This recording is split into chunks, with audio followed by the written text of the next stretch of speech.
પત્ની માથા ભારે મળી હોય, મિત્ર બધા દુર્જન મળ્યા હોય, ભૃત્યશ્ચોત્તરદાયક, નોકરો બધા હામું બોલી જતા હોય, હામાં ઉત્તરો દઈ દેતા હોય.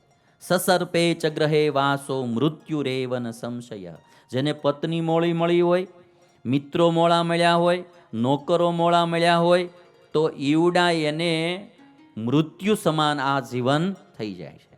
અને જે ઘરમાં હરફ ઘૂસી ગયો હોય એ ઘરમાં રહેવું હક ન આવે. તમને ખબર હોય કે એક ડેંડું ઘૂસી ગયું છે આમાં, પછી તમને રાતે હોવું, અમારા અહીં ઉંદરડું ઘૂસી ગયું તો એ રૂમમાં કોઈ નથી હોતા, એ કે દોડ્યા જ કરે છે કે ત્યાં માથે સીલિંગમાં, કે અંદર ઘૂસી ગયું સીલિંગ ઉપર ક્યાં એમ, એટલે એ મજા ન આવે. ઉંદરડા ઘૂસી જાય આવી રીતે તો માથાકૂટ કરે. અમારે અહીંયા અમદાવાદમાં અમારો ઉતારો હતો ને તો મારા ઉંદરડા બહુ, એક દિવસ રાતે ચપ્પલ કાપી ગયા, પછી મેં ચપ્પલ લઈને રૂમમાં મૂકી દીધું. મેં આ કાપી જાય નકામ થાય નહીં એમ. એટલે ઉંદરડા હોય તો માણસ નો શાંતિથી સૂઈ શકે, તો સર્પ હોય ક્યાંથી સૂઈ શકે. એટલે આવા માણસો જે હોય તો એને મૃત્યુ સમાન સંસાર થઈ જાય છે. અને એક ચાણક્ય નીતિમાં વાત કીધી કે હારું ન મળે તો કાંઈ નહીં, મોડું ન મળે એ ઘણું સારું થઈ ગયું કહેવાય. એટલે શું કીધું? વરમ ન રાજ્યમ ન કુરાચ રાજ્યમ, મોડું રાજ્ય મળે એના કરતા રાજ્ય ન મળે એ સારું. બહુ સરસ શ્લોક લખ્યો છે.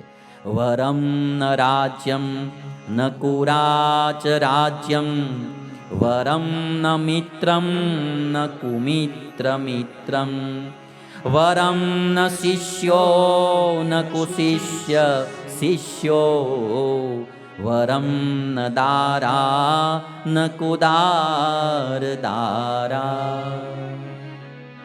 કુમિત્ર મળે એના કરતા મિત્ર ન મળે એ સારો, કુશિષ્ય મળે એના કરતા શિષ્ય ન મળે એ સારો, અને કુપત્ની મળે એના કરતા પત્ની ન મળે એ સારી. એમાં માણસ દુઃખિત થાય. અને એક વાત ચાણક્ય કહે છે કે અમુકની પરીક્ષા અમુક સમયે જ થાય. જાનિયાત પ્રેષણે ભૃત્યાન, સેવકને તમે કોઈ કામ કરવા મોકલો ને તો એ ખબર પડે કે આમાં બુદ્ધિ કેટલી છે ને આવડત કેટલી છે, એની ત્યારે જ ખબર પડે. બાંધવાન વ્યસનાગમે, જ્યારે દુઃખ આવે ને તેથી હગાવાલાની ખબર પડે કે આમાં હગવો કોણ ને વાલો કોણ. દુઃખ આવે ત્યારે ખબર પડે, બાકી બધા હગાવાલા જ હોય. સંકટ આવે ત્યારે ખબર પડે. મિત્રમ ચાપત્તિ કાલેશુ, આપત્તિકાળ આવે ત્યારે મિત્રની ખબર પડે. ભાર્યામ ચ વિભવક્ષયે, તમારી સંપત્તિ નાશ થઈ જાય, વૈભવ નાશ થઈ જાય ત્યારે પત્નીની ખબર પડે કે સાથ કેટલો આપે. અને એટલા માટે એમ કહેવાય કે સંકટ સમયે હગાવાલાની બધાયની ખબર પડે. ચારની પરીક્ષા ત્યારે થાય. હારો દેશકાળ હોય ને ત્યારે તો બધાનામાં ધીરજ જ હોય. લ્યો, એક ભાઈ 1000 જણાને એણે એવો ઉપદેશ દીધો છે કે ભાઈ મુશ્કેલીમાં મરી ન જવાય, આત્મઘાત ન કરાય, આ તો બધું દેશકાળ તો આવ્યા જ કરે ને એ જ ભાઈ આત્મઘાત કરીને મરી ગયેલા. લ્યો, આ બનેલો પ્રસંગ છે, હું તમને કહું. સારું હોય ત્યારે તો બધા એમ કહેતા હોય ધીરજ રાખો, જરા હમણાં દેશકાળ આ મોળા છે, વયા જશે, આ છે તે છે, એમ એ બધાને ધીરજ આપતો હોય માણસ. પણ એને જ્યારે દેશકાળ મોળો આવે ત્યારે ખબર પડે કે ધીરજ કેટલી રહી. એટલે તુલસીદાસજી કે ધીરજ એની પરીક્ષા આપતકાળમાં થાય. બધાને આપણે ધીરજ આપતા હોય, પણ એ કોકનો છોકરો સાધુ થવા જતો હોય ને તો બધા એમ, હવે ભાઈ તો ભાગ હોય તો થાય, નહીં તો છોકરા ક્યાંથી સાધુ થાય. તમારા મોટા ભાગ કહેવાય, જવા દ્યો ભલામણા. આ એક નહીં, તમારી 71 પેઢી તારી દે કે એમ કહેતો હોય. પણ એનો છોકરો જેથી સાધુ થવા જાય તેથી ખબર પડે કે હું થયું ને હું ન થયું. ત્યારે તો લેવા આવે, બાવાને હું કરવા હશે છોકરા એમ કે, ત્યારે એમ કે એને પણ હું કરવા હશે કે. એટલે એ જે સમય આવે ને ત્યારે માણસની ધીરજની ખબર પડે. ધર્મ, બધા દેશકાળ હારા હોય ત્યારે માણસ ધર્મ પાળે જ તે, પણ જ્યારે મુશ્કેલી આવે તેથી ધર્મની ખબર પડે.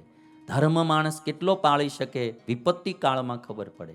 અને કે છે મિત્રની પણ, આપણે બધું સારું હોય, ઓડી ગાડીમાં રોજ આવતો હોય, હોટલમાં રોજ જમવા લઈ જતા હોય, આપણે સરસ મજાનું પેમેન્ટ આપણે ચૂકવતા હોય, બધું સારું જ હોય, એટલે હાલો ત્યારે તો મિત્રો બધા ભેગા જ હોય, તાલીઓ વગાડતા જ હોય.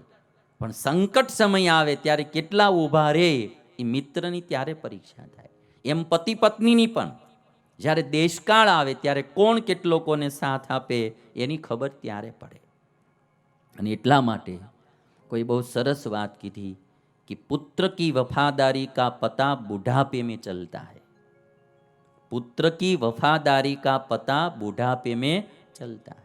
આપણે વૃદ્ધ થઈએ ને ત્યારે પછી પુત્રની ખબર પડે કે કેટલો વફાદાર માણસ છે, એ કેટલો આપણને સાથ આપે છે, કેટલી સેવા કરે છે, એ ત્યારે ખબર પડે. પુત્ર કી વફાદારી કા પતા બુઢાપે મેં ચલતા હૈ.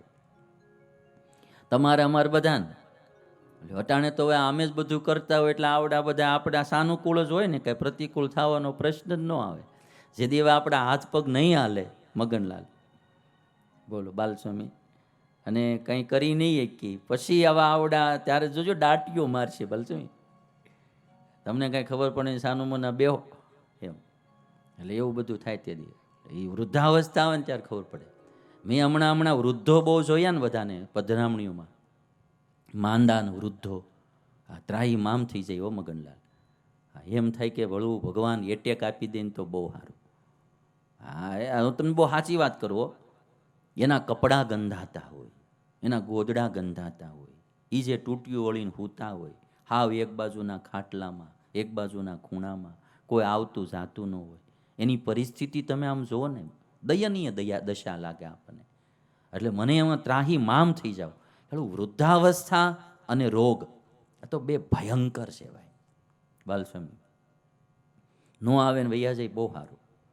હા, એમ વૃદ્ધાવસ્થા ન આવે અને રોગે ન આવે અને માણા વયો જાય ને બહુ સારું. એટલે એટેકમાં વૈયા જાય ને તો બહુ સારું. હું તો એમ કહું એમ સીધું ને શર્ટ ગમ દેખાનું વયું જવાનું. એટલે મેં કીધું રાતે સૂતા હોય ને સવારે ઉઠવા જ ન જોઈએ. ભલે તમે તારે 10% ડિસ્કાઉન્ટ કાપવું જ ભગવાન કાપી લઈ આપે. એને 70 વર્ષ જીવાડવાના હોય આપણને, બરાબર, ભલે 60 વર્ષે ઉપાડ લે. અને એટલાથી એને સંતોષ ન થતો તમે તારે ભલે 50 વર્ષે ઉપાડ લે. હાલો 20% દઈ દીધા, પણ રાતે સૂતા હોય ને સવારે ઉઠવા જ ન જોઈએ. આવી રીતે ઉપાડ લઈ ની બહુ સારું. લ્યો આ આપણા છગન બાપા છે ને, જો એને ડાયાબિટીસ હતી નહીતર, બરાબર, ઉંમર એ લગભગ 95 વર્ષ હશે ને, બાપાની એટલી ઉંમર હતી. લ્યો હાલો, બાપાની એ માંદગી ભોગવી જ ન પડી. આ માખણમાંથી વાળ નીકળે એમ બાપા દેહ છોડીને વયા ગયા. બાપાને માંદગી ન ભોગવવી પડી. લ્યો એને એકદમ બિલકુલ. અને આમ છેલ્લે તે જોવો ને એનો જીવ નહીં કોઈ છોકરાઓમાં, નહીં હગાવાલામાં, નહીં સંસારમાં, નહીં કોઈ લૌકિક ચીજમાં, એક જ રટન સદ્ધામ સદ્ધામ ને સદ્ધામ. આ સદ્ધામમાં એને એટલી પ્રીતિ હતી, ઈ બાપા મરીને ઉપરના સદ્ધામમાં જ પોગી ગયા. ઉપરના સદ્ધામમાં પોગી ગયા.